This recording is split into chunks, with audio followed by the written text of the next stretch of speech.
மிட்டாய் எப்படி செய்யலாம்னு பார்க்கலாம். 1 கப் பச்சரிசி, 1/2 கப் உளுந்து, இது ரெண்டும் 1 மணி நேரம் நல்லா ஊறணும். பச்சரிசியும் உளுந்து 1 மணி நேரம் நல்லா ஊறிடுச்சு. இதை கிரைண்டர் இல்லை மிக்சியில் போட்டு ஆட்டிடலாம். மாவு அரைச்சாச்சு. இப்போ இதை 1 மணி நேரம் ஊற வச்சிடலாம். அடுப்பு ஆன் பண்ணி ஒரு பாத்திரத்தில் 500 கிராம் சுகர் போட்டுக்கலாம். 1/2 கப் தண்ணி ஊற்றிக்கலாம். பாகு நல்லா காய்ச்சணும்.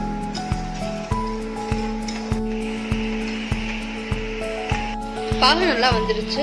இப்போ அடுப்பு ஆஃப் பண்ணிடலாம். மாவு 1 மணி நேரம் நல்லா ஓடிடுச்சு. அடுப்பு ஆன் பண்ணி ஒரு பேன்ல எண்ணெய் ஊற்றிடலாம்.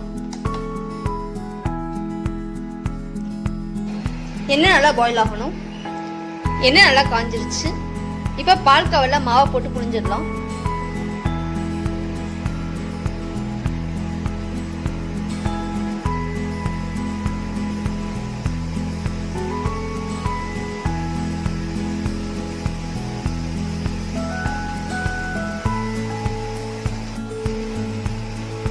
இப்போ இதை திருப்பி போட்டுடலாம்.